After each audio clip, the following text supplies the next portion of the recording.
Good morning, class 1 commerce. Students, we are doing the second chapter of business studies, which is forms of business organizations. Okay, so now today we will do a topic registration of partnership firm. ठीक है, registration of partnership firm means the entering of the firm name along with the relevant prescribed particulars in the register of firm kept with the registrar of firms. ठीक है, Indian partnership act 1932 ਦੇ according ਕੀ ਕੀਤਾ ਜਾਂਦਾ ਹੈ ਕਿ partnership ਚਲਾਈ ਜਾਂਦੀ ਹੈ, ਸਟਾਰਟ ਕੀਤੀ ਜਾਂਦੀ ਹੈ। ਕੁਝ ਪਾਰਟਨਰਸ ਆਪਸ ਦੇ ਵਿੱਚ ਮਿਲ ਕੇ ਕੀ ਕਰਦੇ ਨੇ, ਪਾਰਟਨਰਸ਼ਿਪ ਨੂੰ ਬਿਜ਼ਨਸ ਨੂੰ ਸਟਾਰਟ ਕਰਦੇ ਨੇ। ਠੀਕ ਹੈ, ਅਗਰ ਕੋਈ ਫਰਮ ਸਟਾਰਟ ਕੀਤੀ ਜਾਂਦੀ ਹੈ, ਕੋਈ ਫਰਮ ਬਣਾਈ ਜਾਂਦੀ ਹੈ, ਕੁਝ ਪਰਸਨ ਆਪਸ ਦੇ ਵਿੱਚ ਮਿਲ ਕੇ ਕੋਈ ਫਰਮ ਸਟਾਰਟ ਕਰਦੇ ਹੈ, ਤਾਂ ਉਸ ਫਰਮ ਦੀ ਜੋ ਰਜਿਸਟ੍ਰੇਸ਼ਨ ਹੈ ਉਹ ਹੋਣੀ ਬਹੁਤ ਜ਼ਰੂਰੀ ਹੈ। ਠੀਕ ਹੈ, ਉਸ ਫਰਮ ਦੀ ਅਗਰ ਰਜਿਸਟ੍ਰੇਸ਼ਨ ਹੋਏਗੀ ਤਾਂ ਪਾਰਟਨਰਸ ਦੇ ਲਈ ਔਰ ਬਿਜ਼ਨਸ ਦੇ ਲਈ ਉਹ ਜ਼ਿਆਦਾ ਬੈਟਰ ਰਹੇਗਾ। ਠੀਕ ਹੈ, ਕਿਉਂ ਰਹੇਗਾ? ਇਹਦੀ ਨੀਡ ਦੱਸੀ ਹੋਈ ਹੈ ਕਿ ਨੀਡ ਆਫ ਰਜਿਸਟ੍ਰੇਸ਼ਨ। ਕਿਉਂ ਰਜਿਸਟ੍ਰੇਸ਼ਨ ਦੀ ਸਾਨੂੰ ਨੀਡ ਹੁੰਦੀ ਹੈ? Registration provide conclusive proof of the existence of a partnership firm. It is at the option for a partnership firm to get registered. However, non-registration deprives the firm from a number of benefits. ठीक है, कुछ firms ने जड़ियाँ register करवाइया जांदियां ने, but कुछ partners होंदे है जड़ियाँ कि अपनी फर्म्स नू रजिस्टर नहीं करवाते। अगर कोई फर्म नॉन रजिस्टर है तो उसते कुछ सानू ਇੱਦਾਂ ਦੇ ਕੌਨਸੀਕਿਊਂਸ, ਇੱਦਾਂ ਦੇ ਕੁਝ ਰਿਜ਼ਲਟਸ ਮਿਲਦੇ ਹੈ ਜਿਹੜੇ ਕਿ ਬਿਜ਼ਨਸ ਦੇ ਲਈ ਜਾਂ ਪਾਰਟਨਰਸ ਦੇ ਲਈ ਬੈਟਰ ਨਹੀਂ ਹੁੰਦੇ। ਕੁਝ ਇਹਨਾਂ ਨੇ ਕੁਝ ਪੁਆਇੰਟਸ ਲਏ ਹੈ ਕਿ ਇਹ partner of an unregistered firms cannot file a suit against the firm or other person. ਅਗਰ ਕੋਈ ਡਿਸਪਿਊਟ ਹੋ ਜਾਂਦਾ ਹੈ, ਅਗਰ ਕੋਈ ਹੈਪਨਿੰਗ ਹੁੰਦੀ ਹੈ, ਠੀਕ ਹੈ, ਪਰਸਨਸ ਦੇ ਵਿੱਚ, ਪਾਰਟਨਰਸ ਦੇ ਵਿੱਚ, ਤਾਂ ਉਹ ਇੱਕ ਦੂਸਰੇ ਦੇ ਉੱਪਰ ਕੋਈ ਕੇਸ ਨੂੰ ਫਾਈਲ ਨਹੀਂ ਕਰ ਸਕਦੇ ਕਿਉਂਕਿ ਉਹਨਾਂ ਦੀ ਫਰਮ ਰਜਿਸਟਰ ਹੀ ਨਹੀਂ ਹੈ। ਅਗਰ ਫਰਮ ਰਜਿਸਟਰ ਹੋਏਗੀ, ਅਗਰ ਫਰਮ ਲੀਗਲੀ ਗੌਰਮੈਂਟ ਦੀ ਨਿਗਾਹ ਦੇ ਵਿੱਚ ਹੋਏਗੀ ਕਿ ਹਾਂ ਗੌਰਮੈਂਟ ਦੇ ਪੇਪਰਸ ਦੇ ਵਿੱਚ ਇਸ ਫਰਮ ਦੀ ਰਜਿਸਟ੍ਰੇਸ਼ਨ ਹੋਈ ਹੈ, ਤਾਂ ਹੀ ਉਹ ਫਰਮ ਲੀਗਲੀ ਐਗਜ਼ਿਸਟੈਂਸ ਹੋਏਗੀ। ਅਗਰ ਫਰਮ ਲੀਗਲੀ ਐਗਜ਼ਿਸਟੈਂਸ ਨਹੀਂ ਹੈ, ਫਰਮ ਨੂੰ ਰਜਿਸਟਰ ਨਹੀਂ ਕਰਵਾਇਆ ਹੋਇਆ, ਤਾਂ ਪਾਰਟਨਰਸ ਨੇ ਅਗਰ ਕੋਈ ਮਿਸ ਹੈਪਨਿੰਗ, ਕੋਈ ਇੱਦਾਂ ਦਾ ਕੋਈ ਡਿਸਪਿਊਟ ਹੁੰਦਾ ਹੈ, ਤਾਂ ਪਾਰਟਨਰਸ ਇੱਕ ਦੂਸਰੇ ਦੇ ਉੱਪਰ ਕੋਈ ਵੀ ਫਾਈਲ ਜਾਂ ਕੋਈ ਵੀ ਕੇਸ ਫਾਈਲ ਨਹੀਂ ਕਰ ਸਕਦੇ। The firm cannot file a suit against a third party or the firm cannot file a case against the partners. Okay, next ਹੈ ਕਿ ਕੁਛ ਪ੍ਰੋਸੀਜਰ ਹੈ ਫਰਮ ਦੇ ਰਜਿਸਟ੍ਰੇਸ਼ਨ ਦੇ ਵਿੱਚ। ਕੀ ਨੇ ਫਰਮ ਦੇ? ਜਦੋਂ ਫਰਮ ਰਜਿਸਟ੍ਰੇਸ਼ਨ ਹੁੰਦੀ ਹੈ ਤਾਂ ਉਸ ਸਮੇਂ ਕੀ ਹੁੰਦਾ ਹੈ ਕਿ ਜੋ ਪਾਰਟਨਰਸ ਨੇ ਆਪਸ ਦੇ ਵਿੱਚ ਸਾਰੀ ਉਸ ਜੋ ਫਾਰਮਸ ਹੁੰਦੇ ਨੇ, ਜੋ ਪੇਪਰ ਹੁੰਦੇ ਨੇ, ਕੋਈ ਜੋ ਲੀਗਲ ਵਰਕ ਕਰਨਾ ਹੁੰਦਾ, ਸਾਰੇ ਪਾਰਟਨਰ ਉਹਦੇ ਉੱਪਰ ਆਪਣੇ ਸਾਈਨ ਕਰਦੇ ਨੇ। ਠੀਕ ਹੈ, ਉਹਨਾਂ ਦੇ ਅਕੋਰਡਿੰਗ ਜੋ ਟਰਮਸ ਕੰਡੀਸ਼ਨਸ ਨੇ ਸਾਰੀਆਂ ਉੱਥੇ ਪ੍ਰਸਕ੍ਰਾਈਬ ਕੀਤੀਆਂ ਜਾਂਦੀਆਂ ਨੇ, ਦੱਸੀਆਂ ਜਾਂਦੀਆਂ ਨੇ। ਠੀਕ ਹੈ, ਕੁਛ ਪ੍ਰੋਸੀਜਰਸ ਫੋਲੋ ਕੀਤੇ ਜਾਂਦੇ ਨੇ। ਉਹਦੇ ਵਿੱਚ ਹੁੰਦਾ ਹੈ ਜਦੋਂ ਅਸੀਂ ਫਰਮ ਨੂੰ ਆਪਣੇ ਨੂੰ ਰਜਿਸਟਰ ਕਰਵਾਉਣਾ ਹੁੰਦਾ, name of the firm, location of the firm, name of other places where the firm carries on business, the date when each partner join the partner firm, name and the address of the partner, durations of partnership. ठीक है, deposits of required fees with the registrar of the firms. The registrar after approval will make an entity in the register of firms and will subsequently issue a certificate of registration. ठीक है, registration तो बाद की ਹੁੰਦਾ ਕਿ ਇੱਕ certificate issue ਕੀਤਾ ਜਾਂਦਾ ਜਿਹੜਾ ਕਿ ਉਸ ਫਰਮ ਦੇ ਪਾਰਟਨਰਸ ਨੂੰ ਦਿੱਤਾ ਜਾਂਦਾ। ਠੀਕ ਹੈ, ਕਿ ਹਾਂਜੀ ਇਹ ਫਰਮ ਦੀ ਅਸੀਂ ਰਜਿਸਟ੍ਰੇਸ਼ਨ ਹੋ ਚੁੱਕੀ ਹੈ, ਲੀਗਲੀ ਐਗਜ਼ਿਸਟੈਂਸ ਦੇ ਵਿੱਚ ਇਹ ਤੁਹਾਡੀ ਫਰਮ ਹੈ ਜਿਹੜੀ ਉਹ ਲੀਗਲ ਐਗਜ਼ਿਸਟੈਂਸ ਉਹਦੀ ਹੋ ਚੁੱਕੀ ਹੈ। Clear? Next question is difference between the partnership and the sole proprietorship. ਠੀਕ ਹੈ, ਪਾਰਟਨਰਸ਼ਿਪਸ ਕੀ ਹੁੰਦੀਆਂ ਨੇ ਜਿਹੜੀਆਂ ਕਿ ਇੰਡੀਅਨ ਪਾਰਟਨਰਸ਼ਿਪ ਐਕਟ ਦੇ ਅਕੋਰਡਿੰਗ ਹੁੰਦੀਆਂ ਨੇ, ਦੈਟ ਇਜ਼ ਇਹਦੀ ਇੱਕ ਗਵਰਨਮੈਂਟ ਬੋਡੀ ਹੁੰਦੀ ਹੈ, 1932 ਦੇ ਅਕੋਰਡਿੰਗ ਹੁੰਦਾ। ਜਦਕਿ ਸੋਲ ਪ੍ਰੋਪਰਾਈਟਰਸ਼ਿਪ ਦੇ ਵਿੱਚ ਕੋਈ ਵੀ ਇੱਕ separate legal act as a legally government ਤੌਰ 'ਤੇ ਨਹੀਂ ਬਣਿਆ ਹੋਇਆ। ਠੀਕ ਹੈ, ਇਹਦੀ ਰਜਿਸਟ੍ਰੇਸ਼ਨ ਹੁੰਦੀ ਹੈ, ਜਦਕਿ ਸੋਲ ਦੀ ਪ੍ਰੋਪਰਾਈਟਰਸ਼ਿਪ ਦੇ ਵਿੱਚ 21% ਹੁੰਦਾ ਔਰ ਉਹਦੀ ਰਜਿਸਟ੍ਰੇਸ਼ਨ ਕੋਈ ਯਾਨੀ ਕੰਪਲਸਰੀ ਨਹੀਂ ਹੈ। Number of minimum to maximum 50 and its 1% will be owner of the in the sole proprietorship. Agreement, ਇਹਦੇ ਵਿੱਚ ਐਗਰੀਮੈਂਟ ਹੁੰਦਾ। ਠੀਕ ਹੈ, ਪਾਰਟਨਰਸ ਦੇ ਵਿੱਚ, ਬਟ ਇਹਦੇ ਵਿੱਚ 1 ਪਰਸਨ ਹੈ ਨੋ ਐਗਰੀਮੈਂਟ। ਕੈਪੀਟਲ ਕੰਟਰੀਬਿਊਸ਼ਨ ਕਰਦੇ ਨੇ ਪਾਰਟਨਰਸ, ਇਹਦੇ ਵਿੱਚ ਸਿਰਫ 1 ਪਰਸਨ ਹੀ ਕੈਪੀਟਲ ਦਿੰਦਾ। ਇਹਦੇ ਵਿੱਚ ਜਿੰਨੇ ਪਾਰਟਨਰਸ ਹੁੰਦੇ ਨੇ ਟਰਮਸ ਐਂਡ ਕੰਡੀਸ਼ਨ ਦੇ ਅਕੋਰਡਿੰਗ, ਪਾਰਟਨਰਸ਼ਿਪ ਐਕਟ ਦੇ ਅਕੋਰਡਿੰਗ ਕੀ ਕਰਦੇ ਨੇ, ਆਪਣੇ ਪ੍ਰੋਫਿਟ ਐਂਡ ਲਾਸ ਉਹਨਾਂ ਦੀ ਸ਼ੇਅਰਿੰਗ ਹੁੰਦੀ ਹੈ। ਇਹਦੇ ਵਿੱਚ 1 ਪਰਸਨ ਹੀ ਲਏਗਾ। ਰਿਸਕ ਬੀਅਰਿੰਗ ਪਾਰਟਨਰਸ ਸ਼ੇਅਰ ਦੇ ਅਕੋਰਡਿੰਗ ਰਿਸਕ ਬੀਅਰ ਕਰਦੇ ਨੇ, ਔਰ ਇਹਦੇ ਵਿੱਚ ਸਿਰਫ 1 ਪਰਸਨ ਹੀ ਰਿਸਕ ਬੀਅਰ ਕਰਦਾ ਹੈ ਅਗਰ ਸਾਨੂੰ ਫਰਮ ਦੇ ਵਿੱਚ ਕੋਈ ਰਿਸਕ ਹੁੰਦਾ ਹੈ। Next is secrecy. ਸੋ ਇਹਦੇ ਵਿੱਚ ਕੀ ਹੁੰਦਾ ਕਿ ਇਟ ਇਜ਼ ਡਿਫਿਕਲਟ ਟੂ ਮੇਨ full secrecy of the business, ਕਿਉਂਕਿ ਸਾਰੇ ਪਾਰਟਨਰਸ ਹੁੰਦੇ ਹੈ, ਇੱਕ ਦੂਸਰੇ ਨੂੰ ਸਾਰੇ ਜੋ ਇਸ਼ੂਜ਼ ਹੁੰਦੇ ਨੇ, ਠੀਕ ਹੈ, ਜੋ ਕੰਡੀਸ਼ਨਸ ਹੁੰਦੀਆਂ ਨੇ, ਜੋ ਉਹਨਾਂ ਨੇ ਟਰਮਸ ਉਹਨਾਂ ਨੇ ਆਪਣੀ ਫਰਮ ਦੇ ਵਿੱਚ ਕਰਨੀਆਂ ਹੁੰਦੀਆਂ ਨੇ, ਐਕਟੀਵਿਟੀਜ਼ ਹੁੰਦੀਆਂ ਨੇ, ਉਹ ਸਾਰੀਆਂ ਸਭ ਨੂੰ ਪਤਾ ਹੁੰਦੀਆਂ ਨੇ, ਠੀਕ ਹੈ। ਬਟ ਇਹਦੇ ਵਿੱਚ 1 ਪਰਸਨ ਹੁੰਦਾ ਜੋ ਸੀਕ੍ਰੇਟ ਹੀ ਹੁੰਦਾ। ਮੈਨੇਜਮੈਂਟ ਇਹਦੇ ਵਿੱਚ every partner can take active partner in the management of the business, ਔਰ ਇਹਦੇ ਵਿੱਚ full control and the management of the sole proprietorship ਦੇ ਵਿੱਚ 1 ਪਰਸਨ ਦਾ ਹੀ ਹੋਏਗਾ। Next is difference between partnership and Hindu undivided family. So same ਹੈ, act ਹੁੰਦਾ 1932, ਔਰ ਇਹਦੇ ਵਿੱਚ ਗਵਰਨਮੈਂਟ ਦਾ ਇੱਕ ਹਿੰਦੂ ਸਕਸੈਸ਼ਨ ਐਕਟ ਹੁੰਦਾ 1956 ਦੇ ਅਕੋਰਡਿੰਗ ਇੱਕ ਬਿਜ਼ਨਸ ਸਟਾਰਟ ਹੁੰਦਾ ਹੈ। Number of firms minimum 2 maximum 50 and minimum 2 and maximum ਇਹਦੇ ਵਿੱਚ ਨੋ ਲਿਮਿਟ ਹੁੰਦੀ ਹੈ। ਐਗਰੀਮੈਂਟ ਹੁੰਦਾ, ਠੀਕ ਹੈ, ਇਹਦੇ ਵਿੱਚ and it is created by the operations of the Hindu law and the no agreement is needed, ਠੀਕ ਹੈ। ਇਹ female can be active partner, ਇਹਦੇ ਵਿੱਚ female can not be a active partner, ਠੀਕ ਹੈ। ਐਂਡ ਇਹਦੇ ਵਿੱਚ ਕੀ ਹੁੰਦੀਆਂ ਨੇ ਪਾਰਟਨਰਸ ਦੀਆਂ ਜਿਹੜੀਆਂ ਲਾਇਬਿਲਿਟੀਜ਼ ਹੁੰਦੀਆਂ ਨੇ ਦੈਟ ਆਰ ਅਨਲਿਮਿਟਡ। ਇਹਦੇ ਵਿੱਚ ਜੋ ਮੈਨੇਜਰ ਹੋਏਗਾ, ਕਰਤਾ ਹੋਏਗਾ, ਉਹਦੀ ਜੋ ਲਾਇਬਿਲਿਟੀ ਹੁੰਦੀ ਹੈ ਦੈਟ ਇਜ਼ ਅਨਲਿਮਿਟਡ। ਬਾਕੀ ਜੋ ਹੋਰ ਮੈਂਬਰਸ ਹੁੰਦੇ ਨੇ ਉਹਨਾਂ ਦੀ ਲਾਇਬਿਲਿਟੀਜ਼ ਕੀ ਹੁੰਦੀਆਂ ਨੇ, ਲਿਮਿਟਡ ਹੁੰਦੀਆਂ ਨੇ, ਠੀਕ ਹੈ। ਪ੍ਰੋਫਿਟ ਸ਼ੇਅਰਿੰਗ ਰੇਸ਼ੋ ਕੀ ਹੈ, ਐਗਰੀਮੈਂਟ ਦੇ ਅਕੋਰਡਿੰਗ ਹੋਏਗੀ, ਔਰ ਇਹਦੇ ਵਿੱਚ ਜਿਹੜੀ ਸ਼ੇਅਰਿੰਗ ਰੇਸ਼ੋ ਹੈ ਬਰਥ ਔਰ ਡੈਥ ਦੇ ਅਕੋਰਡਿੰਗ ਜਿਹੜੀ ਹੈ ਚੇਂਜ ਹੁੰਦੀ ਰਹਿੰਦੀ ਹੈ। ਇਹਦੇ ਵਿੱਚ ਮਾਈਨਰ ਪਾਰਟਨਰ ਜੋ ਹੁੰਦਾ ਕੋਈ ਵੀ ਨਹੀਂ ਬਣ ਸਕਦਾ, ਠੀਕ ਹੈ। ਇਹਦੇ ਵਿੱਚ ਮਾਈਨਰ ਬਿਕਮ ਇੱਕ ਪਰਸਨ ਬਰਥ ਹੁੰਦੇ ਹੀ ਉਹ ਕੀ ਹੈ, ਇੱਕ ਹਿੰਦੂ ਅਨਡਿਵਾਈਡਡ ਫੈਮਿਲੀ ਬਿਜ਼ਨਸ ਦਾ ਇੱਕ ਮੈਂਬਰ ਬਣ ਜਾਂਦਾ ਹੈ। ਇਹਦੇ ਵਿੱਚ ਜੋ ਮੈਨੇਜਮੈਂਟ ਹੁੰਦੀ ਹੈ, ਠੀਕ ਹੈ, ਪਾਰਟਨਰਸ਼ਿਪ ਐਕਟ ਦੇ ਅਕੋਰਡਿੰਗ ਕੰਟਰੋਲ ਕੀਤਾ ਜਾਂਦਾ ਹੈ। ਪਾਰਟਨਰਸ ਐਕਟਿਵ ਪਾਰਟਨਰਸ ਕੰਟਰੋਲ ਕਰਦੇ ਨੇ। ਇਹਦੇ ਵਿੱਚ ਜੋ ਮੈਨੇਜਮੈਂਟ ਕੰਟਰੋਲ ਹੁੰਦੀ ਹੈ ਉਹ ਸਾਰਾ ਕਰਤਾ ਕਰਦਾ ਹੈ। ਲੀਗਲ ਐਗਜ਼ਿਸਟੈਂਸ ਹੁੰਦੀ ਹੈ ਕਿ partnership is dissolve with the death or insolvency of any partner, ਠੀਕ ਹੈ, ਖਤਮ ਹੋ ਜਾਏਗੀ ਅਗਰ ਉਹਨਾਂ ਦੇ ਆਪਸੀ ਕੋਈ ਐਗਰੀਮੈਂਟ ਉਹਨਾਂ ਦੇ ਵਿੱਚ ਬਾਕੀ ਪਾਰਟਨਰਸ ਦੇ ਵਿੱਚ ਨਹੀਂ ਰਹਿੰਦਾ। ਬਟ ਇਹਦੇ ਵਿੱਚ ਕੀ ਹੁੰਦਾ ਹੈ ਕਿ ਅਗਰ ਕਿਸੇ ਦੀ ਡੈਥ ਹੋ ਜਾਂਦੀ ਹੈ ਤਾਂ ਉਸ ਤੋਂ ਨੈਕਸਟ ਜੋ ਐਲਡਰ ਹੁੰਦਾ ਹੈ ਉਹਨੂੰ ਫੈਮਿਲੀ ਦੇ ਵਿੱਚੋਂ ਕਰਤਾ ਲਿਆ ਜਾਂਦਾ ਹੈ, ਠੀਕ ਹੈ। ਔਰ ਇਹਦੇ ਵਿੱਚ ਫੈਮਿਲੀ ਜੋ ਹਿੰਦੂ ਅਨਡਿਵਾਈਡਡ ਫੈਮਿਲੀ ਹੈ ਜਿਹੜੀ ਇਹਦਾ ਜੋ ਹੈ ਇਹ ਕੰਟੀਨਿਊ ਚਲਦੀ ਰਹਿੰਦੀ ਹੈ, ਇੱਕ ਕੰਟੀਨਿਊ ਬਿਜ਼ਨਸ ਹੈ। Clear. Next topic is cooperative society, ਠੀਕ। It's a meaning the term cooperative means working together and with other for a common purpose. Cooperative society is a volunteer association of persons who join together with the motive of welfare of the members, ठीक है। cooperative means ਕੀ ਹੁੰਦਾ ਹੈ ਕਿ ਇਕੱਠੇ ਕੰਮ ਕਰਨਾ। ਕੁਝ persons ਹੁੰਦੇ ਨੇ ਜਿਹੜੇ ਕਿ ਆਪਸ ਦੇ ਵਿੱਚ ਮਿਲ ਕੇ ਕੁਝ ਇਕੱਠਾ ਕੰਮ ਸਟਾਰਟ ਕਰਦੇ ਨੇ, ਠੀਕ। ਔਰ ਇਹਦੇ ਵਿੱਚ ਜੋ ਉਹਨਾਂ ਨੇ ਕੰਮ ਕਰਨਾ ਹੁੰਦਾ ਹੈ, ਜੋ ਕੰਮ ਕਰਦੇ ਨੇ ਉਹ ਇੱਕ ਵੈਲਫੇਅਰ ਦੇ ਲਈ ਕਰਦੇ ਨੇ ਤਾਂ ਕਿ ਸਾਡੀ ਸੋਸਾਇਟੀ ਦੇ ਵਿੱਚ ਕੁਝ ਵੈਲਫੇਅਰ ਕੀਤਾ ਜਾਏ, ਯਾਨੀ ਕਿ ਜੋ ਹਿਊਮਨ ਬੀਇੰਗਸ ਨੇ ਉਹਨਾਂ ਦੀ ਵੈਲਫੇਅਰ ਦੇ ਲਈ ਉਹ ਕੁਝ ਆਪਣਾ ਇੱਕ ਸੋਸਾਇਟੀ ਬਣਾਉਂਦੇ ਨੇ ਜਿਹਨੂੰ ਕਿ ਕੋਆਪਰੇਟਿਵ ਸੋਸਾਇਟੀ ਕਿਹਾ ਜਾਂਦਾ ਹੈ। ਔਰ ਉਸ ਕੋਆਪਰੇਟਿਵ ਸੋਸਾਇਟੀ ਦੇ ਅੰਡਰ ਆਪਣੀਆਂ ਉਹਨਾਂ ਨੇ ਜੋ ਟਰਮਸ ਐਂਡ ਕੰਡੀਸ਼ਨਸ ਹੁੰਦੀਆਂ ਨੇ ਉਹਨਾਂ ਦੇ ਅਕੋਰਡਿੰਗ ਸੋਸਾਇਟੀ ਦੀ ਵੈਲਫੇਅਰ ਦੇ ਲਈ ਉਹ ਕੰਮ ਕਰਦੇ ਨੇ, ਠੀਕ ਹੈ। ਪੁਆਇੰਟਸ ਨੇ next, it aim to protect and promote economic and social interest, ठीक है।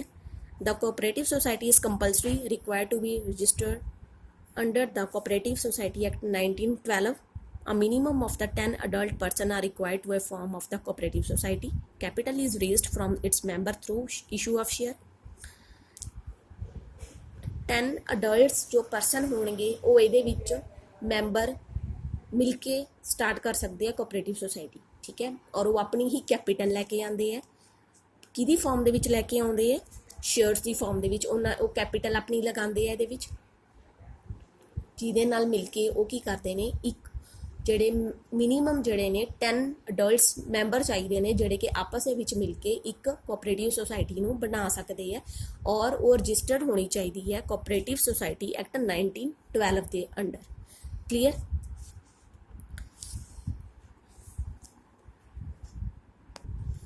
एग्जाम्पल्स ਦੇ ਲਈ ਬੱਚੇ ਕੁਝ ਕੋਆਪਰੇਟਿਵ ਸੋਸਾਇਟੀਜ਼ ਨੇ ਲਾਈਕ ਕੰਜ਼ਿਊਮਰ ਕੋਆਪਰੇਟਿਵ ਸੋਸਾਇਟੀਜ਼, ਠੀਕ ਹੈ, credit cooperative societies, farmer cooperative societies. ਹੁਣ ਜਿਵੇਂ ਕਿ ਕੰਜ਼ਿਊਮਰ ਕੋਆਪਰੇਟਿਵ ਸੋਸਾਇਟੀ ਹੈ, ਕੰਜ਼ਿਊਮਰ ਦੇ ਰਿਗਾਰਡਿੰਗ ਜੋ ਵੀ ਕੰਜ਼ਿਊਮਰਸ ਨੂੰ ਪ੍ਰੋਬਲਮ ਆਉਂਦੀਆਂ ਨੇ ਮਾਰਕੀਟ ਦੇ ਵਿੱਚ, ਠੀਕ ਹੈ, ਕੰਜ਼ਿਊਮਰ ਨੂੰ ਪ੍ਰੋਡਕਟ ਬਾਰੇ ਪੂਰੀ ਨੌਲੇਜ ਪ੍ਰੋਵਾਈਡ ਕਰਨਾ, ਕੰਜ਼ਿਊਮਰ ਨੂੰ ਪ੍ਰਾਈਜ਼ਸ ਬਾਰੇ ਨੌਲੇਜ ਪ੍ਰੋਵਾਈਡ ਕਰਨਾ, ਠੀਕ ਹੈ, ਉਹਨਾਂ ਨੂੰ ਵੈਲਿਊਏਬਲ ਗੁੱਡਸ, ਬੈਟਰ ਕੁਆਲਿਟੀ ਦੀ ਗੁੱਡਸ ਪ੍ਰੋਵਾਈਡ ਕਰਨ ਦੇ ਲਈ ਕੁਝ ਕੰਜ਼ਿਊਮਰ ਕੋਆਪਰੇਟਿਵ ਸੋਸਾਇਟੀਜ਼ ਬਣੀਆਂ ਹੁੰਦੀਆਂ ਨੇ ਜਿਹੜੀਆਂ ਕਿ ਕੰਜ਼ਿਊਮਰਸ ਦੇ ਵੈਲਫੇਅਰ ਦੇ ਲਈ ਕੰਮ ਕਰਦੀਆਂ ਨੇ, ਠੀਕ ਹੈ।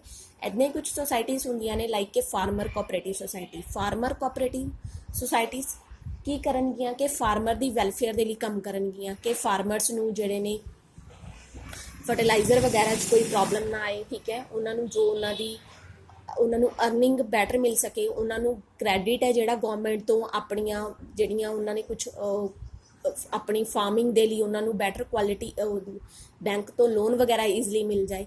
ਸੋ ਇਹ ਕੋਆਪਰੇਟਿਵ ਸੋਸਾਇਟੀ ਕੁਝ ਲੋਨ ਜਾਂ ਕ੍ਰੈਡਿਟ ਦੇ ਲਈ ਵੀ ਫਾਰਮਰ ਨੂੰ ਹੈਲਪ ਕਰਦੀਆਂ ਨੇ। ਸੋ ਇਸ ਤਰ੍ਹਾਂ ਦੀਆਂ ਜਿਹੜੀਆਂ ਕੋਆਪਰੇਟਿਵ ਸੋਸਾਇਟੀਜ਼ ਹੁੰਦੀਆਂ ਨੇ ਇੱਕ ਤਰ੍ਹਾਂ ਦੀਆਂ ਇਹ ਵੈਲਫੇਅਰ ਦੇ ਲਈ ਹਰ ਇੱਕ ਸੋਸਾਇਟੀਜ਼ ਬਣੀਆਂ ਹੁੰਦੀਆਂ ਨੇ, ਚਾਹੇ ਫਾਰਮਰ ਦੀ ਹੋਏ, ਕੰਜ਼ਿਊਮਰ ਦੀ ਹੋਏ, ਚਾਹੇ ਮਾਰਕੀਟਿੰਗ ਕੋਆਪਰੇਟਿਵ ਸੋਸਾਇਟੀਜ਼ ਹੋਣ, ਠੀਕ ਹੈ, ਚਾਹੇ ਕ੍ਰੈਡਿਟ ਕੋਆਪਰੇਟਿਵ ਸੋਸਾਇਟੀ ਹੋਣੀਆਂ ਜਿਹੜੀਆਂ ਕਿ ਕ੍ਰੈਡਿਟ ਪ੍ਰੋਵਾਈਡ ਕਰਦੀਆਂ ਨੇ ਉਹਨਾਂ ਦੇ ਡਾਕੂਮੈਂਟਸ ਦੇਖ ਕੇ, ਉਹਨਾਂ ਦੀ ਨੀਡ ਦੇ ਅਕੋਰਡਿੰਗ ਦੇਖ ਕੇ, ਠੀਕ ਹੈ। ਕੁਛ ਇੱਦਾਂ ਦੇ ਇਹ ਸੋਸਾਇਟੀਜ਼ ਨੇ ਜਿਹੜੀਆਂ ਇਹ ਕੰਮ ਕਰਦੀਆਂ ਨੇ, ਸੋਸਾਇਟੀ ਦੇ ਵਿੱਚ ਕੰਮ ਕਰਦੀਆਂ ਨੇ, ਵੈਲਫੇਅਰ ਕੰਮ ਕਰਦੀਆਂ ਨੇ ਲੋਕਾਂ ਦੇ ਲਈ।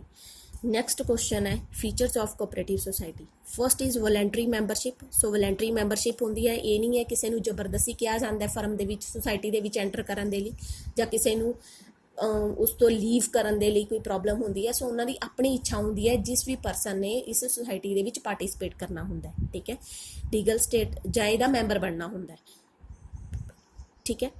ਲੀਗਲ ਸਟੇਟਸ ਸੋ ਇੱਕ ਲੀਗਲ ਗਵਰਨਮੈਂਟ ਦੇ ਅੰਡਰ ਹੁੰਦਾ, ਯਾਨੀ ਕਿ ਇਹ ਆਪਣੀ ਇੱਕ ਕੋਆਪਰੇਟਿਵ ਸੋਸਾਇਟੀ ਐਕਟ 1912 ਦੇ ਅੰਡਰ ਹੀ ਬਣਦੀਆਂ ਨੇ ਕੋਆਪਰੇਟਿਵ ਸੋਸਾਇਟੀ। ਇਹ ਨਹੀਂ ਹੈ ਕੋਈ ਪਰਸਨ ਆਪਸ ਦੇ ਵਿੱਚ ਮਿਲ ਕੇ ਬਸ ਵੈਲਫੇਅਰ ਦੇ ਲਈ ਕੰਮ ਕਰਨਾ ਸਟਾਰਟ ਕਰ ਦੇਣਗੇ। ਇਹ ਸੋਸਾਇਟੀਜ਼ ਉਦੋਂ ਤੱਕ ਲੀਗਲੀ ਤੌਰ 'ਤੇ ਐਗਜ਼ਿਸਟੈਂਸ ਨਹੀਂ ਹੋਣਗੀਆਂ ਜਦੋਂ ਤੱਕ ਇਹ 1912 ਐਕਟ ਦੇ ਅਕੋਰਡਿੰਗ ਆਪਣੇ ਆਪ ਨੂੰ ਐਗਜ਼ਿਸਟੈਂਸ ਸ਼ੋ ਨਹੀਂ ਕਰਦੀਆਂ, ਠੀਕ ਹੈ। ਇਹ ਇਹਨਾਂ ਨੂੰ ਪੂਰਾ ਰਜਿਸਟਰ ਹੋਣਾ ਪੈਂਦਾ ਹੈ ਕੋਆਪਰੇਟਿਵ ਸੋਸਾਇਟੀ 1912 ਐਕਟ ਦੇ ਅੰਡਰ, ਓਕੇ। ਲਿਮਿਟਿਡ ਲਾਇਬਿਲਿਟੀਜ਼, ਸੋ ਇਹਨਾਂ ਦੀਆਂ ਲਿਮਿਟਿਡ ਲਾਇਬਿਲਿਟੀਜ਼ ਹੁੰਦੀਆਂ ਨੇ, ਆਪਣੇ ਕੋਲੋਂ ਹੀ ਇਹ ਇਹਨਾਂ ਦੇ ਜੋ ਮੈਂਬਰਸ ਹੁੰਦੇ ਨੇ ਕੀ ਕਰਦੇ ਨੇ, ਉਹ ਕੈਪੀਟਲ ਰੇਜ਼ ਕਰਕੇ ਆਉਂਦੇ ਨੇ, ਕੈਪੀਟਲ ਲੈ ਕੇ ਆਉਂਦੇ ਨੇ, ਮਨੀ ਲੈ ਕੇ ਆਉਂਦੇ ਨੇ, ਫਾਈਨਾਂਸ ਇਕੱਠਾ ਕਰਦੇ ਨੇ ਤਾਂ ਕਿ ਸੋਸਾਇਟੀਜ਼ ਨੂੰ ਸਟਾਰਟ ਕੀਤਾ ਜਾਏ, ਓਕੇ। ਲਾਇਬਿਲਿਟੀ ਲਿਮਿਟਿਡ ਹੁੰਦੀ ਹੈ, ਇਹ ਨਹੀਂ ਹੈ ਕਿ ਅਗਰ ਕੋਈ ਸਾਡੀ ਸੋਸਾਇਟੀ ਦੇ ਵਿੱਚ ਕੋਈ ਡੈਟ ਆਉਂਦੇ ਨੇ, ਕੋਈ ਪ੍ਰੋਬਲਮ ਆਉਂਦੀ ਹੈ ਤਾਂ ਉਹਨਾਂ ਦੀ ਪਰਸਨਲ ਜੋ ਹੈ ਪ੍ਰੋਪਰਟੀ ਨੂੰ ਲਿਆ ਜਾਏਗਾ, ਅਕਾਊਂਟ ਕੀਤਾ ਜਾਏਗਾ, ਨਹੀਂ, ਬਲਕਿ ਸ਼ੇਅਰ ਕੈਪੀਟਲ ਜੋ ਵੀ ਕੈਪੀਟਲ ਇਕੱਠੀ ਹੁੰਦੀ ਹੈ ਉਹਦੇ ਵਿੱਚੋਂ ਹੀ ਡੈਟ ਜ਼ਿਆਦਾ ਕਲੀਅਰ ਕੀਤੀ ਜਾਂਦੀ ਹੈ, ਠੀਕ ਹੈ। ਕੰਟਰੋਲ, ਸੋ ਇਹਦੇ ਵਿੱਚ ਕੀ ਹੁੰਦਾ, ਮੈਂਬਰਸ ਆਪਸ ਦੇ ਵਿੱਚ ਕੰਟਰੋਲ ਕਰਦੇ ਨੇ, ਮੈਨੇਜਮੈਂਟ ਇੱਕ ਮੈਨੇਜਿੰਗ ਕਮੇਟੀਜ਼ ਬਣਾਈਆਂ ਜਾਂਦੀਆਂ ਨੇ, ਉਹ ਕੰਟਰੋਲ ਕਰਦੀ ਹੈ। ਮੈਂਬਰਸ ਨੇ ਜਿਹੜੇ ਆਪਣੇ ਸੁਜੈਸ਼ਨਸ, ਓਪੀਨੀਅਨ, ਪ੍ਰੋਬਲਮਸ ਦੱਸ ਸਕਦੀਆਂ ਨੇ, ਉਹ ਜਿਹੜੀ ਕਮੇਟੀ ਇੱਕ ਉਹਨਾਂ ਨੇ ਬਣਾਈ ਹੁੰਦੀ ਹੈ। ਸਰਵਿਸ ਮੋਟਿਵ, ਸੋ ਇਹਨਾਂ ਦਾ ਮੇਨ ਮੋਟਿਵ ਕੀ ਹੁੰਦਾ, ਪ੍ਰੋਫਿਟ ਅਰਨਿੰਗ ਨਹੀਂ ਹੁੰਦਾ, ਬਟ ਕਿ ਇਹਨਾਂ ਸੋਸਾਇਟੀਜ਼ ਦਾ ਮੇਨ ਮੋਟਿਵ ਹੁੰਦਾ ਹੈ ਕਿ ਵੈਲਫੇਅਰ ਦੇ ਲਈ ਕੰਮ ਕੀਤਾ ਜਾਏ, clear. Next is merits of cooperative, equality in voting status. So ਇਹਦੇ ਵਿੱਚ ਪ੍ਰਿੰਸੀਪਲ ਹੈ ਕਿ 1 ਮੈਨ 1 ਵੋਟ, ਸਾਰਿਆਂ ਨੂੰ ਇਕੁਅਲ ਰਾਈਟਸ ਹੁੰਦੇ ਨੇ, ਸਾਰਿਆਂ ਨੂੰ ਇਕੁਅਲ ਸੁਜੈਸ਼ਨ ਦੇਣ ਦੇ ਰਾਈਟਸ ਹੁੰਦੇ ਨੇ। ਇਹਦੇ ਵਿੱਚ ਇਹ ਨਹੀਂ ਹੈ ਕਿ ਸਿਰਫ ਇੱਕ ਹੀ ਪਰਸਨ ਦੇ ਲਈ ਜਿਹੜੇ ਨੇ ਰੂਲਸ ਰੈਗੂਲੇਸ਼ਨਸ ਬਣਾਏ ਜਾਣਗੇ, ਤਾਂ ਸਿਰਫ ਇੱਕ ਹੀ ਪਰਸਨ ਦੀ ਹੈ ਜਿਹੜੀ ਗੱਲ ਸੁਣੀ ਜਾਏਗੀ, ਠੀਕ ਹੈ। ਲਿਮਿਟਿਡ ਲਾਇਬਿਲਿਟੀ ਲਿਮਿਟਿਡ ਨੇ, we have already discussed. Next is stable existence ਹੈ ਜਿਹੜੀ ਉਹ ਸਟੇਬਲ ਹੁੰਦੀ ਹੈ, ਇਹ ਨਹੀਂ ਹੈ ਕਿ ਕਿਸੇ ਦੀ ਡੈਥ ਦੇ ਨਾਲ ਹੀ ਜਿਹੜੀ ਹੈ ਸਾਡੀ ਕੋਆਪਰੇਟਿਵ ਸੋਸਾਇਟੀ ਖਤਮ ਹੋ ਜਾਏਗੀ। ਇਕੋਨਮੀ ਇਨ ਆਪਰੇਸ਼ਨਸ, ਸੋ ਇਹਦੇ ਵਿੱਚ ਕੀ ਹੁੰਦਾ ਹੈ ਕਿ ਇਹ ਵੈਲਫੇਅਰ ਸੋਸਾਇਟੀ ਵੈਲਫੇਅਰ ਦੇ ਲਈ ਕੰਮ ਕਰਦੀ ਹੈ, ਇਹਦੇ ਨਾਲ ਕੋਸਟਸ ਨੇ ਜਿਹੜੀਆਂ ਇਹ ਘੱਟ ਹੁੰਦੀਆਂ ਨੇ, ਠੀਕ ਹੈ। ਰਿਸਕ ਔਰ ਬੈਡ ਡੈਟਸ ਨੇ ਜਿਹੜੇ ਕੰਜ਼ਿਊਮਰ ਦਾ, ਮੈਂਬਰਸ ਦਾ ਘੱਟ ਕਰਦੀਆਂ ਨੇ, ਠੀਕ ਹੈ। ਇਹ ਮਿਡਲ ਮੈਨ ਨੂੰ ਇੱਕ ਤਰ੍ਹਾਂ ਖਤਮ ਕਰਦੀਆਂ ਨੇ, ਜਿਹਦੇ ਨਾਲ ਕਿ ਕੀ ਹੁੰਦਾ ਹੈ ਕਿ ਡਾਇਰੈਕਟ ਉਹਨਾਂ ਇਹ ਪਰਸਨਸ ਦੇ ਨਾਲ ਕੰਟੈਕਟ ਕਰਦੀਆਂ ਨੇ, ਜਿਹਦੇ ਨਾਲ ਕਿ ਉਹਨਾਂ ਦੀ ਜੋ ਕੋਸਟ ਹੈ ਕਿਸੇ ਵੀ ਪ੍ਰੋਡਕਟ ਦੇ ਬਾਰੇ ਕੋਈ ਨੌਲੇਜ ਲੈਣੀ ਹੁੰਦੀ ਹੈ, ਉਹ ਕੋਸਟ ਇਹਨਾਂ ਦੀ ਘੱਟ ਜਾਂਦੀ ਹੈ। ਕਸਟਮਰ ਦੀ, ਕੰਜ਼ਿਊਮਰ ਦੀ ਕੋਸਟ, ਫਾਰਮਰ ਦੀ ਕੋਸਟ ਘੱਟ ਜਾਂਦੀ ਹੈ, ਕਿਉਂਕਿ ਇਹ ਡਾਇਰੈਕਟ ਉਸ ਪਰਸਨ ਦੇ ਨਾਲ ਕੰਟਰੈਕਟ ਕਰਦੀਆਂ ਨੇ ਔਰ ਮਿਡਲ ਮੈਨ ਦਾ ਕੰਮ ਹੈ ਜਿਹੜਾ ਉਹ ਖਤਮ ਹੋ ਜਾਂਦਾ ਹੈ, ਠੀਕ ਹੈ। Support from government, so government ਇਹਨਾਂ ਨੂੰ ਕਾਫੀ ਸਪੋਰਟ ਦਿੰਦੀ ਹੈ, ਜਿਹਦੇ ਨਾਲ ਕਿ ਇਹਨਾਂ ਨੂੰ ਕੰਸੈਸ਼ਨ ਦਿੱਤਾ ਜਾਂਦਾ ਹੈ ਕਾਫੀ। ਇਹਨਾਂ ਨੂੰ low taxes subsidies low interest rate of loan ਮਿਲ ਜਾਂਦੀ ਹੈ ਠੀਕ ਹੈ ease of formation the cooperative societies can be easily stated with any 10 adult member the legal formality involved the registered are the registrations are few ठीक है 1912 cooperative society act 1912 ਦੇ according ਇਹ formation ਦੇ ਵਿੱਚ ਆਉਂਦੀ ਹੈ ਔਰ 10 ਅਡਲਟਸ ਮੈਂਬਰ ਆਪਸ ਦੇ ਵਿੱਚ ਮਿਲ ਕੇ ਇਹਨੂੰ ਸਟਾਰਟ ਕਰ ਸਕਦਾ ਹੈ ਈਜ਼ੀਲੀ ਨੈਕਸਟ ਪੁਆਇੰਟ ਹੈ ਲਿਮਿਟੇਸ਼ਨ ਆਫ ਕੋਆਪਰੇਟਿਵ ਸੁਸਾਇਟੀ और कुछ ਇਹਦੀਆਂ ਲਿਮਿਟੇਸ਼ਨਸ ਵੀ ਨੇ ਫਸਟ ਇਜ਼ ਲਿਮਿਟਡ ਰਿਸੋਰਸਸ ਸੋ ਜੋ ਪਰਸਨਸ ਪਾਰਟਨਰਸ ਹੁੰਦੇ ਹੈ ਜੋ ਇਹਦੇ ਵਿੱਚ ਸੋਸਾਇਟੀ ਦੇ ਮੈਂਬਰਸ 10 ਅਡਲਟ ਮੈਂਬਰ ਤੋਂ ਸਟਾਰਟ ਹੁੰਦੀ ਹੈ ਜੋ ਪਰਸਨਸ ਨੇ ਆਪਣੀ ਹੀ ਕੈਪੀਟਲ ਲੈ ਕੇ ਆਉਂਦੇ ਹੈ ਠੀਕ ਹੈ ਸੋ ਇਹਨਾਂ ਦੇ ਕੋਲ ਜੋ ਰਿਸੋਰਸਸ ਹੁੰਦੇ ਨੇ ਕੈਪੀਟਲ ਇਕੱਠੀ ਕਰਨ ਦੇ ਲਈ ਉਹ ਬਹੁਤ ਘੱਟ ਹੁੰਦੇ ਨੇ ਇਹ ਨਹੀਂ ਹੈ ਕਿ ਇਹ ਬੈਂਕ ਤੋਂ ਜਾਂ ਆਪਣੇ ਸ਼ੇਅਰ ਕੈਪੀਟਲ ਤੋਂ ਪਬਲਿਕ ਤੋਂ ਇਹ ਆਪਣੇ ਆਪ ਨੂੰ ਫਾਈਨਾਂਸ ਹੈ ਜਿਹੜਾ ਵੀ ਇਕੱਠਾ ਕਰਨ ਲੱਗ ਜਾਣਗੇ ਜਦਕਿ ਇਹ ਪਬਲਿਕ ਦੀ ਵੈਲਫੇਅਰ ਦੇ ਲਈ ਬਣਦੀਆਂ ਨੇ ਸੋਸਾਇਟੀਜ਼ ਸੋ ਇਹਨਾਂ ਕੋਲ ਜਿੰਨੀ ਕੈਪੀਟਲ ਹੁੰਦੀ ਆ ਉਨੀ ਹੀ ਕੈਪੀਟਲ ਤੋਂ ਇਹਨਾਂ ਨੂੰ ਸਟਾਰਟ ਕਰਨਾ ਪੈਂਦਾ ਇਨਐਫੀਸ਼ੀਐਂਸੀ ਇਨ ਮੈਨੇਜਮੈਂਟ ਸੋ ਮੈਨੇਜਮੈਂਟ ਦੇ ਵਿੱਚ ਕੀ ਹੁੰਦਾ ਕਿ ਇੱਕ ਮੈਨੇਜਿੰਗ ਕਮੇਟੀ ਬਣਾਈ ਜਾਂਦੀ ਹੈ ਜਿਹਦੇ ਵਿੱਚ ਕਿ ਕੁਝ ਮੈਂਬਰਸ ਹੁੰਦੇ ਨੇ ਉਹਨਾਂ ਨੂੰ ਪ੍ਰੋਪਰ ਐਕਸਪੀਰੀਅੰਸ ਨਹੀਂ ਹੁੰਦਾ ਪ੍ਰੋਪਰ ਨੌਲੇਜ ਨਹੀਂ ਹੁੰਦੀ ਜਿਹਦੇ ਨਾਲ ਕਿ ਕੁਝ ਇਨਐਫੀਸ਼ੀਐਂਸ ਕੰਮ ਹੋ ਜਾਂਦੇ ਨੇ ਜਿਨ੍ਹਾਂ ਦੀ ਕਿ ਕੋਈ ਪੂਰੀ ਮੈਨੇਜਮੈਂਟ ਦੇ ਵਿੱਚ ਪੂਰੀ ਤਰ੍ਹਾਂ ਉਹਨਾਂ ਦਾ ਕੰਟਰੋਲ ਨਹੀਂ ਹੋ ਪਾਉਂਦਾ ਠੀਕ ਹੈ ਕੁਝ ਐਕਸਪਰਟ ਪਰਸਨਸ ਦੀ ਜਿਹੜੀ ਹੈ ਉਹਨਾਂ ਨੂੰ ਦੀ ਐਕਸਪਰਟ ਪਰਸਨ ਨਾ ਹੋਣ ਕਰਕੇ ਕੋਈ ਜ਼ਿਆਦਾ ਪ੍ਰੋਪਰ ਐਕਟੀਵਿਟੀਜ਼ ਨੇ ਜਿਹੜੀਆਂ ਉਹ ਫੁੱਲਫਿਲ ਨਹੀਂ ਹੋ ਪਾਉਂਦੀਆਂ ਠੀਕ ਲੈਕ ਆਫ ਸੀਕ੍ਰੇਸੀ ਸੋ ਸਾਰੇ ਮੈਂਬਰਸ ਨੇ ਆਪਸ ਦੇ ਵਿੱਚ ਮਿਲ ਕੇ ਕੁਝ ਡਿਸੀਜਨ ਲੈਂਦੇ ਨੇ ਅਗਰ ਕੋਈ ਸੀਕ੍ਰੇਟ ਰੱਖਣਾ ਹੁੰਦਾ ਤਾਂ ਉਹ ਨਹੀਂ ਰੱਖਿਆ ਜਾਂਦਾ ਕਿਉਂਕਿ ਸਾਰੇ ਮੈਂਬਰਸ ਨੇ ਜਿਹੜੇ ਆਪਸ ਦੇ ਵਿੱਚ ਮਿਲ ਕੇ ਹੀ ਕੋਈ ਡਿਸੀਜਨ ਲੈਂਦੇ ਨੇ ਠੀਕ ਹੈ ਗਵਰਨਮੈਂਟ ਕੰਟਰੋਲ ਸੋ ਇਹਦੇ ਵਿੱਚ ਗਵਰਨਮੈਂਟ ਦਾ ਕੰਟਰੋਲ ਹੀ ਰਹੇਗਾ ਇਹ ਆਪਣੇ ਆਪ ਕੋਈ ਵੀ ਖੁਦ ਇੰਨੀ ਆਪਣੀ ਆਪ ਪਰਸਨਲ ਕੋਈ ਐਕਟੀਵਿਟੀ ਨਹੀਂ ਕਰ ਸਕਦੀ ਪਾਰਟਨਰਸ ਜਿਹੜੇ ਹੁੰਦੇ ਆ ਇਹਦੇ ਵਿੱਚ ਜੋ ਮੈਂਬਰਸ ਹੁੰਦੇ ਆ ਸੁਸਾਇਟੀ ਦੇ ਵਿੱਚ ਉਹਨਾਂ ਦੀ ਆਪਣੀ ਕੋਈ ਐਕਟੀਵਿਟੀ ਨਹੀਂ ਹੋਏਗੀ ਗਵਰਨਮੈਂਟ ਦਾ ਕੰਟਰੋਲ ਹੁੰਦਾ ਹੈ ਠੀਕ ਹੈ ਕੋਆਪਰੇਟਿਵ ਸੁਸਾਇਟੀ ਐਕਟ 1912 ਦੇ ਅਕੋਰਡਿੰਗ ਬਣਦੀ ਹੈ ਸੋ ਗਵਰਨਮੈਂਟ ਦੇ ਕੰਟਰੋਲ ਤੋਂ ਬਿਨਾ ਇਹ ਕੋਈ ਵੀ ਬਿਗ ਡਿਸੀਜ਼ਨ ਖੁਦ ਨਹੀਂ ਲੈ ਸਕਦੀ ਗਵਰਨਮੈਂਟ ਦੀ ਜੋ ਇਹਨਾਂ ਨੂੰ ਗਵਰਨਮੈਂਟ ਦੇ ਥਰੂ ਆਪਣੇ ਪੇਪਰ ਪਾਸ ਕਰਾਣੇ ਪੈਂਦੇ ਅਗਰ ਕੋਈ ਇਹਨਾਂ ਨੇ ਕੋਈ ਜ਼ਿਆਦਾ ਬਿਗ ਐਕਟੀਵਿਟੀਜ਼ ਦੇ ਵਿੱਚ ਪਾਰਟਿਸਿਪੇਟ ਜਾਂ ਕੋਈ ਬਿਗ ਐਕਟੀਵਿਟੀ ਕਰਨੀ ਹੁੰਦੀ ਹੈ ਡਿਫਰੈਂਸ ਆਫ ਓਪੀਨੀਅਨ ਕਈ ਵਾਰ ਕੀ ਹੁੰਦਾ ਹੈ ਕਿ ਮੈਂਬਰਸ ਦੇ ਵਿੱਚ ਆਪਸ ਦੇ ਵਿੱਚ ਕੁਛ ਇੱਕ ਹੀ ਗੱਲ ਦੇ ਉੱਤੇ ਉਹਨਾਂ ਦੇ ਓਪੀਨੀਅਨ ਇਕੱਠੇ ਨਹੀਂ ਹੋ ਪਾਉਂਦੇ ਉਹਨਾਂ ਦੇ ਵਿੱਚ ਡਿਫਰੈਂਸ ਹੁੰਦਾ ਠੀਕ ਹੈ ਅਗਰ 5% ਕੁਛ ਹੋਰ ਕਹਿ ਰਹੇ ਆ ਤਾਂ 5% ਕੁਛ ਹੋਰ ਕਹਿੰਦੇ ਹੁੰਦੇ ਆ ਸੋ ਇਹ ਕੁਛ ਡਿਫਰੈਂਸ ਹੋ ਜਾਂਦੇ ਨੇ ਕੁਛ ਆਪਸ ਦੇ ਵਿੱਚ ਆਰਗੂਮੈਂਟਸ ਹੋ ਜਾਂਦੇ ਨੇ ਕੁਛ ਮੈਂਬਰਸ ਦੀ ਹੌਲੀ ਹੌਲੀ ਆਪਸ ਦੇ ਵਿੱਚ ਨਹੀਂ ਬਣ ਰਹੀ ਹੁੰਦੀ ਠੀਕ ਹੈ ਕੁਛ ਇਹਨਾਂ ਆਰਗੂਮੈਂਟਸ ਦੇ ਕਾਰਨ ਜੋ ਲਿਮਿਟੇਸ਼ਨਸ ਨੇ ਜਿਹੜੀਆਂ ਇਹ ਕੋਆਪਰੇਟਿਵ ਸੁਸਾਇਟੀ ਦੇ ਵਿੱਚ ਇਨਕਲੂਡ ਹੋ ਜਾਂਦੀਆਂ ਨੇ ਕਿ ਕੁਝ ਜੋ ਟਾਰਗੇਟ ਉਹਨਾਂ ਨੇ ਫਿਕਸ ਕੀਤੇ ਹੁੰਦੇ ਨੇ ਜੋ ਏਮ ਫਿਕਸ ਹੁੰਦੇ ਨੇ ਉਹ ਪੂਰੇ ਫੁੱਲਫਿਲ ਨਹੀਂ ਹੋ ਪਾਉਂਦੇ clear so it's all about cooperative society its uh feature merits and limitations so बच्चे types of cooperative society is not in your syllabus clear